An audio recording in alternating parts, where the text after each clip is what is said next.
the price of oil, it's helping us. Our economy's struggling. So with gasoline prices down, that's better. How does it affect me? We're still importing the same amount of oil. We're just paying half the price. So does that hurt? It may take somebody's mind off of it and say, oh, we're okay now. Well, if you go back and look at the yo-yo effect of the price of oil back starting in the 70s and clear up to 2008, you had periods when the price went up. We looked at renewables and the price went down. Do you think you're being manipulated? Maybe. I'm not sure, but when you look at the graph on it, it's like this. You're up, renewables are looked at, it comes down, they're put in the drawer, and it works its way on up. You'll see $140 oil again. The global economy is impacting the price of oil, of course.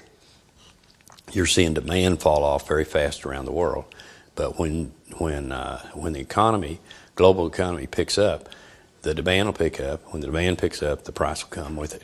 So does it hurt me? I don't know that it does that much. I think I stirred up enough interest.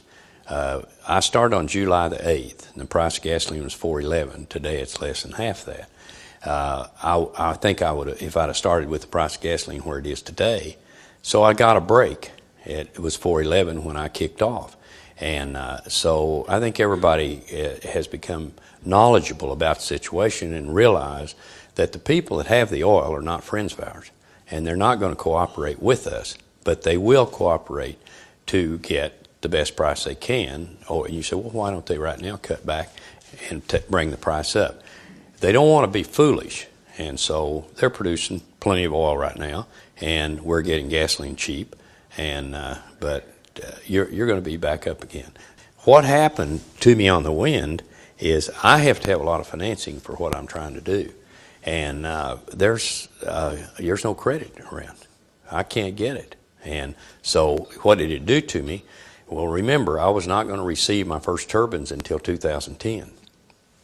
So, 2010 isn't that far away, but I would imagine that project is going to be put off to 2011 is what's going to happen.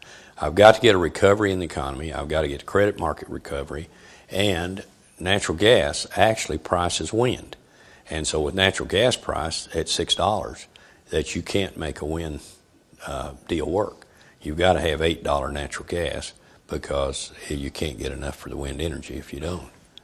And so I think that you'll see that project put off about a year. We got a great wind corridor from Texas to Canada. We haven't used it. I mean, they're pecking around with it. You can go out and find a few wind farms in that area. But there has to be a commitment in Washington to let's go after our own resources. And here, what could be better?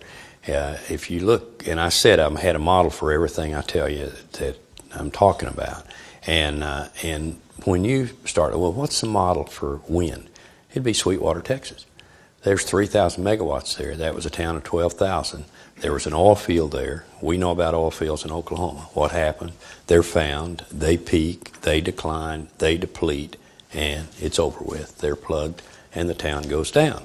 And it's all over the state, not with wind. I mean, down there, if you look at Sweetwater, Texas, it was 12,000. They had the oil field. They declined. The town declined. It went down below 10,000. There weren't many opportunities for people in that town. Now they've got 3,000 megawatts of wind there, and over 25% of the jobs in that town, now they're over 12,000 again, is related to wind. And it's not going to peak, decline, and deplete. It's not going to be the routine for wind because it's going to require jobs, maintenance, and there'll be additions to that as wind is accepted more and more. It's unlimited how many turbines you could put there. I mean, when I talked to the Washington Press Club, and the guy asked me, he said, who do you blame for the fact that we're importing 70% of our oil? I said, you. He said, me? How could you blame me? I said, you're in the media. You should have been asking these politicians that told you, elect me and we'll be energy independent. Somebody should have said, hey, you said that, and I can tell you the date you said it, and I heard you say it. How are you coming along on making us energy independent? Nobody ever held one of these people running for president, and it started with Richard Nixon. And I tracked it, every one of them in front of an audience would say, elect me and we'll be energy independent. And I told the guy, I said, look, I blame you because you could ask a question. I blame me because I should have said something. And so it's all of us. But placing blame isn't going to get us fixed. That doesn't have anything to do with it. We've got to figure it out, what we want to do, and have the resolve to go forward, to elect people that are leadership, that will get up and tell you what the problem is and not just smooth it over for you and tell you, get me in and we'll be independent.